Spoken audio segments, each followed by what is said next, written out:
Hi, this is Rajesh Sharma. కొన్ని రోజులుగా, ఇంకా చెప్పాలంటే కొన్ని నెలలుగా ఫ్యూచర్ సిటీ, ఫోర్త్ సిటీ దీనికి సంబంధించిన ప్రతి అప్డేట్ ఇవ్వడానికి యథాశక్తి ప్రయత్నం చేస్తున్నాను. Thanks to many people. చాలామంది నా శ్రేయోభిలాషులు వాళ్ళకి ఏదైనా ఇన్పుట్ దొరికితే నాతో షేర్ చేసుకుంటున్నారు. Really I'm very much thankful to those who are sharing valuable contribution from their end. Thank you so much. ఇక ఇవాళకి సంబంధించి చూస్తే ఫ్యూచర్ సిటీ మీద మరొక కీలకమైన అప్డేట్. ఈ అప్డేట్ ఒక ఆథెంటిక్ ఇన్ఫర్మేషన్ అండ్ పేపర్లలో కూడా పబ్లిష్ అయింది. బట్ నేను చెప్పే దాంట్లో కొన్ని హైలైట్స్ ఉంటాయి. సో వీడియోను పూర్తిగా చూడండి. ఫ్యూచర్ సిటీ సుదూరంలో లేదు, చాలా దగ్గరలో ఉంది. కొన్ని ఏరియాస్లో మనకు 3-4 ఇయర్స్లో మనకు కాంక్రీట్ డెవలప్మెంట్ కనిపిస్తుంది. కొన్ని ఏరియాలలో 5-6 సంవత్సరాల్లో కాంక్రీట్ డెవలప్మెంట్ కనిపిస్తుంది. ఇక ప్రభుత్వం ప్రతిపాదించిన ఎక్స్టెన్షన్ ఏదైతే ఉందో ఆ ఎక్స్టెన్షన్ మాత్రం 7-8 సంవత్సరాలు పట్టొచ్చు. నేను ఆ డీటెయిల్స్ ఎక్స్ప్లెయిన్ చేస్తాను క్లియర్ కట్గా. వీడియో మొత్తం చూడండి. Before entering into the subject I just want to reiterate one thing. Future city core ఏరియాలో ఇప్పుడు ఇన్వెస్ట్ చేయడం అనేది మంచి నిర్ణయం. మీరు సరౌండింగ్ ఏరియాలో ఎప్పుడైనా ఇన్వెస్ట్ చేసుకోవచ్చు. కొంత టైం ఉంటుంది, రేట్లు పెరగడానికి కూడా కొద్దిగా టైం ఉంటుంది. కానీ కోర్ ఏరియాలో లభ్యత, అవైలబిలిటీ చాలా చాలా తక్కువగా ఉంటుంది. కాబట్టి దయచేసి కోర్ ఏరియా మీద ఇమ్మీడియట్ డిసిజన్ తీసుకోండి. కోర్ ఏరియా తర్వాత ఎలాగో ఎక్స్టెన్షన్కి వెళ్తాం. ఇప్పుడు Madhapur, Kondapur, Raheja, mind space first అవి సెంటర్గా డెవలప్ అయ్యాక ఆ ఎక్స్టెన్షన్ అలా వెళ్తూ దాదాపు 20-30 కిలోమీటర్ల రేడియస్ దాకా వెళ్ళింది. In the span of 25 years, right? Like that core area మీకు ఫస్ట్ 2-3 ఇయర్స్లో డెవలప్ అవుతుంది. ఆ తర్వాత దాని ఎక్స్టెన్షన్ అలా 5 కిలోమీటర్ల రేంజ్, 10 కిలోమీటర్ల రేంజ్, 20-30 కిలోమీటర్ల రేంజ్ వరకు వెళుతుంది.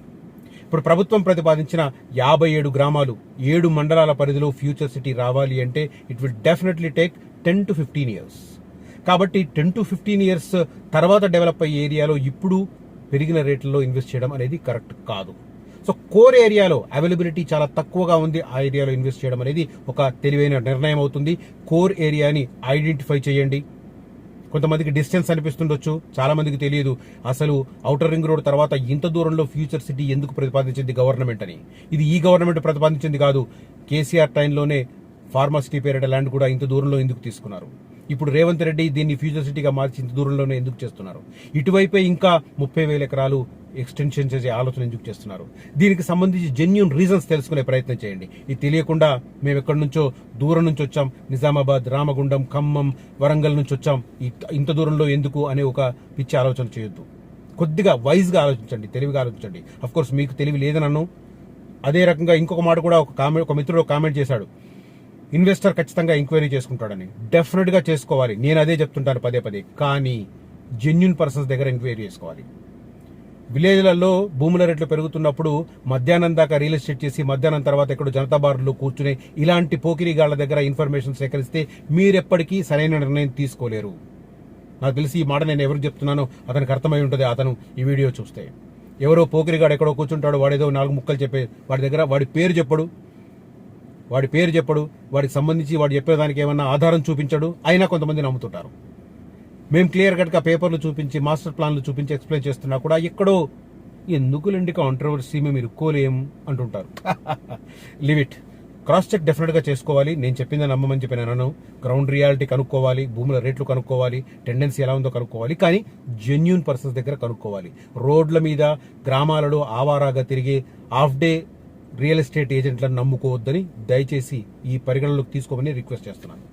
ఇక ఇవాల్టి టాపిక్ విషయానికి వస్తే, మనకు ఫ్యూచర్ సిటీకి సంబంధించి ఎంత పరిధిలో రాబోతుందనేది పూర్తి స్థాయిలో ఒక క్లియర్ పిక్చర్ వస్తున్న పరిస్థితి కనిపిస్తుంది. ఏ గ్రామాలు ఏంటి, ప్రత్యేక అథారిటీలోకి ఆ గ్రామాలు అన్న శీర్షికతో దీనికి సంబంధించిన వివరాలు చూస్తున్నాం మనము. యూడిఏ, అర్బన్ డెవలప్మెంట్ అథారిటీ, ఇంకా దీనికి పూర్తి పేరు పెట్టలేదు. ఇప్పుడు Hyderabad metropolitan development authority, Yadagirigutta temple development authority, అదే రకంగా హైదరాబాద్ ఎయిర్పోర్ట్ డెవలప్మెంట్ అథారిటీ. ఇలాంటి ఒక నామకరణం రావాలంటే ఆ ఫస్ట్ ముందున్న యాదగిరిగుట్ట హైదరాబాద్ రావాలి. ఇప్పుడు ఇన్ని విలేజ్లో ఈ ఫ్యూచర్ సిటీకి ఏం పేరు పెడతారనేది ఇంకా క్లారిటీ లేదు. కాబట్టి మనం ఏమంటున్నాం, ఫ్యూచర్ సిటీ డెవలప్మెంట్ అథారిటీ కింద మనం మాట్లాడుతున్నాం. కొంతమంది దీన్ని అర్బన్ డెవలప్మెంట్ అథారిటీ కూడా అంటున్నారు. ఆ అర్బన్ కంటే ముందు ఏమొస్తుందని ఇంకా తెలియదు. ముచ్చర్ల అర్బన్ డెవలప్మెంట్ అథారిటీ వస్తుందా, మీర్ఖాన్పేట అర్బన్ డెవలప్మెంట్ అథారిటీ వస్తుందా, కుర్మిద్ద అర్బన్ డెవలప్మెంట్ అథారిటీ వస్తుందా, లేకపోతే ఇలాగే future city urban development authority అలాగే ఉంచుతారా, ఫ్యూచర్ సిటీ డెవలప్మెంట్ అథారిటీ పేరు ఉంచుతారు. ఇది ఇంకా క్లారిటీ రాలేదు. కానీ రాష్ట్ర కేబినెట్ మాత్రం ఈ ఏరియాకు సంబంధించి ఒక ఇదమిత్తంగా ఒక ఫ్యూచర్ సిటీ డెవలప్మెంట్ అథారిటీ వేయాలని, అర్బన్ డెవలప్మెంట్ అథారిటీ వేయాలని నిర్ణయం తీసుకుంది. దాని పరిధిలో రాబోతున్న గ్రామాలు ఇబ్రాహీంపట్నంకు సంబంధించి కప్పపహడ్, పోచారం, రామరెడ్డిగూడ, తులేకలాన్, తుర్కగూడ, ఎలిమినేడు, ఎర్రకుంట, తర్లకాల్వ. ఇవి ఇబ్రాహీంపట్నం మండలం. మళ్ళీ చెప్తున్నాను, చాలా మంది శ్రీశైలం రోడ్డుకు ఫ్యూచర్ సిటీ దగ్గర అనుకుంటున్నారు. కానీ ఇబ్రాహీంపట్నం ఏ రోడ్డు మీద ఉంది? సాగర్ రోడ్లో ఉంది. ఇప్పుడు నేను చెప్పిన గ్రామాలు ఏవి? సాగర్ రోడ్డు వైపు ఉన్నవి. తర్వాత మంచాల, ఇది కూడా ఇటువైపు ఉన్నదే. ఆగపల్లి, నోముల, మల్లికార్జున కూడా. తర్వాత యాచారం మండలంలో చౌదర్పల్లి, గున్గుల్, కొత్తపల్లి, కుర్మిద్ద, మేడిపల్లి, మల్కీస్గూడ, నక్కర్త, ముగుళ్లవంపు, నానక్ నగర్, నందివనపర్తి, నజ్దిక్ సింగారం, తక్కళ్లపల్లి, తాడిపర్తి, చింతుల్ల, యాచారం, చింతపట్ల, నల్లబెల్లి. ఇవి యాచారం మండలానికి సంబంధించినవి. సో ఈ గ్రామాలకు సంబంధించిన క్లారిటీ వస్తుంది. పూర్తిగా యాచారం మండలానికి సంబంధించి ఎక్కువ 17 గ్రామాలు ఫ్యూచర్ సిటీలో ఉండబోతున్నాయి. ప్రతిపాదనలు రెడీ చేసి గవర్నమెంట్కి పంపారు. దానికి సంబంధించిన చర్చ ఇప్పుడు పెద్ద ఎత్తున కలుస్తున్నాయి. అయితే కొంతమంది ఇంకా మమ్మల్ని ఎక్స్టెండ్ చేయమని చెప్పి కూడా చాలా మంది అడుగుతున్న పరిస్థితి కనిపిస్తుంది. మామ గ్రామాలను కూడా కలపాలి అని చెప్పి అడుగుతున్నారు. సో ఇది ఎలా ఉంటుంది అనేది ఇంకా డిసైడ్ కాలేదు. ఇది మ్యాప్, ఫ్యూచర్ సిటీకి సంబంధించిన మ్యాప్. ఇది గ్రీన్ కలర్ లో కనిపిస్తుంది. గ్రీన్ కలర్ లో కనిపిస్తున్నది సరిగ్గా సెంట్రల్లో నేను చెప్పిన గ్రామాలు ఉంటాయి. కుర్మిద్ద, తాడిపర్తి, నానక్ నగర్, నక్కర్త, మేడిపల్లి. మిగతావన్నీ దూరంలో ఉంటాయి. సో ఒక్కటే ఆలోచించండి, మాదాపూర్, మైండ్ స్పేస్, కొండాపూర్, గచ్చిబౌలి, ఈ సెంటర్ ఫస్ట్ కోర్ ఏరియా. ఆ తర్వాతనే అటు ఇటు నలుచెరుగుల 30-40 కిలోమీటర్ల దాకా ఎక్స్పాండ్ అయిన పరిస్థితి.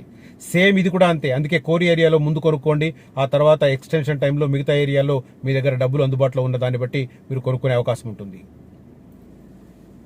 సో కోర్ ఏరియాకి సంబంధించి చూస్తుంటే ఇది map showing future city development authority అని మనకు కనిపిస్తుంది. పూర్తిగా రంగారెడ్డి డిస్టిక్ లో దీనికి సంబంధించిన మార్కింగ్ చేసిన పరిస్థితి.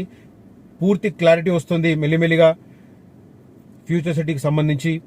చాలా రోజుల నుంచి చెప్తూ ఉంటే అయ్యేనా పొయ్యేనా అని మాట్లాడుతున్నారు. ఇప్పుడు ఇది క్లారిటీగా వస్తుంటే ఇప్పుడేమంటారో చాలా మంది. ఇంకొకటి, ఫ్యూచర్ సిటీ డెవలప్మెంట్ అథారిటీ ఏర్పాటైన తర్వాత ఫస్ట్ జరిగే తంతు ఏంటంటే, ఈ 13,973 ఎకరాలలో 1,300 ఎకరాలు రెసిడెన్షియల్ మిక్స్డ్ యూజ్ కింద పెట్టారు. దాన్ని ఫస్ట్ వేలం వేస్తారు. వేలం వేసినప్పుడు మన కోకాపేట ఎక్స్పీరియన్స్ మనకుంది. ఆ రేంజ్ లో పోకపోయినా కూడా ఇక్కడ ప్రస్తుతం పలుకుతున్న రేట్లకు డబల్ ఖచ్చితంగా పోతుంది. ఇప్పుడు నక్కర్త, మేడిపల్లి ఏరియాలో మనకు 2.5 నుంచి 3 కోట్ల ఎకరం పలుకుతుంది. ఇక్కడ ఖచ్చితంగా 5-6 కోట్లకు పెరిగే అవకాశం ఉంది. అదే రకంగా కుర్మిద్ద, మీర్ఖాన్పేట ఏరియాలో 4 కోట్లు చెప్తున్నారు. అక్కడ ఈజీగా 7-8 కోట్లకు పెరిగే అవకాశం ఉంది. సో ఆ రేంజ్ లోకి పెరిగిన తర్వాత వెంచర్లు వేస్తే ఏ రేంజ్కి వస్తుంది ప్లాట్ అనేది గుర్తు చేసుకుని ఇప్పుడు తక్షణం అందుబాటులో ఉన్న ఏరియాలో, కోర్ ఏరియాలో ఇన్వెస్ట్ చేయమని నేను అడ్వైస్ చేస్తున్నాను. తర్వాత ఎందుకు వేలం వేయడం అని చెప్పి చాలా మంది ఆలోచిస్తున్నారు. కోకాపేటలో వేలం వేసిన తర్వాత ఆ డబ్బులతో ఏం చేసింది అక్కడ గవర్నమెంట్? 150 ఫీట్లు 100 ఫీట్లతో పెద్ద రోడ్లు వేసి, ఎందుకు అంత పెద్ద రోడ్లు అంటే హై రైజ్ అపార్ట్మెంట్స్ కన్స్ట్రక్షన్ అవ్వాలి అంటే ఆ రేంజ్ లో రోడ్డు సైజ్ ఉండాలి కాబట్టి. అందుకే అక్కడ 59 అంతస్తుల భవనం కోకాపేట నియోపోలిస్ లో కడుతున్నారు.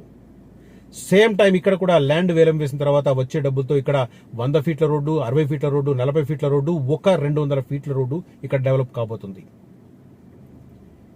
రేపొద్దున సాగర్ రోడ్డు నుంచి కాదు, శ్రీశైలం రోడ్డు నుంచి కాదు ఈ ఫ్యూచర్ సిటీకి రావాల్సింది, రావిర్యాల నుంచి స్టార్ట్ అయ్యే 300 ఫీట్ల రోడ్డు నుంచి రావాలి. అక్కడ నుంచి రాబోతున్న మెట్రో రైల్ గుండా రావాలి. సో దయచేసి డిస్టెన్స్ చూడొద్దు, చూడాల్సింది టైం, ఎంతసేపట్లో రీచ్ అవుతాం ఈ రోడ్డు పూర్తయితే, ఇది కౌంట్ చేయాలి. గతంలో రోడ్లు బాగుండలేవు కాబట్టి రోడ్లు ఎంత టైము ఇవన్నీ మాట్లాడుకునేవారు. మేము హైదరాబాద్కు వస్తున్న కొత్తలో మా ఊరు నుంచి హైదరాబాద్ రావడానికి మేడ్చల్ బస్సు ఉండేది, 4 గంటలు పట్టేది, 4.5 గంటలు పట్టేది. జూబ్లీ బస్ స్టాండ్కు 4 గంటలు, ఎంజీబీఎస్కి రావాలంటే అప్పుడు గౌలిగూడ బస్ స్టాండ్ అనేవాళ్ళం, అక్కడికి రావాలంటే 4.5 గంటలు పట్టేది. పొద్దున్న 5:30కు మా ఊరికి మేడ్చల్ బస్సు వస్తే అది ఎక్కితే 9:30-10 గంటలు అయ్యేది మేము హైదరాబాద్ దిగడానికి. చాలా మంది పలుసార్లు వామిటింగ్ చేసుకోవాల్సిన పరిస్థితి వచ్చేది. ఆ రోజుల్లో డిస్టెన్స్, ఈ రోజుల్లో రోడ్లు బాగా అయిన తర్వాత ఈ రోజుల్లో మనకు కావాల్సింది టైం. సో ఇవన్నీ దృష్టిలో పెట్టుకొని ఇన్వెస్ట్ చేసే ఆలోచన చేయండి. ఫ్యూచర్ సిటీకి సంబంధించి మాత్రం ఖచ్చితంగా ఒక క్లారిటీ వస్తున్న పరిస్థితుల్లో కోర్ ఏరియాలో అవైలబిలిటీ చాలా తక్కువగా ఉంది. కోర్ ఏరియాలో కుర్మిద్ద దగ్గర ఒకటి, అదే రకంగా మేడిపల్లి దగ్గర ఒకటి, వాటిలో అతి తక్కువ సంఖ్యలో ప్లాట్లు అందుబాటులో ఉన్నాయి. వీలైనంత తొందరగా సందర్శించి వీలైనంత తొందరగా నిర్ణయం తీసుకొని కోర్ ఏరియాలో ప్లాట్లు ఉంచుకోండి. మాదాపూర్లో ఒక 100 గజాలుంటే బాగుండు అని చాలా మంది ఫీల్ అయ్యే వాళ్ళు ఉంటారు. అలాంటి వారికి ఈ అవకాశం కోల్పోవద్దని చెప్తున్నారు. ఒక 10 ఏళ్ల తర్వాత ఖచ్చితంగా రిగ్రెట్ అవుతారు ఈ కోర్ ఏరియాలో గనక ప్లాట్ తీసుకోకపోతే. Mark my words. ఓకే, కనిపిస్తున్న నంబర్లో నన్ను కాంటాక్ట్ చేయొచ్చు. Thank you for watching this video. Signing off Rajesh Sharma.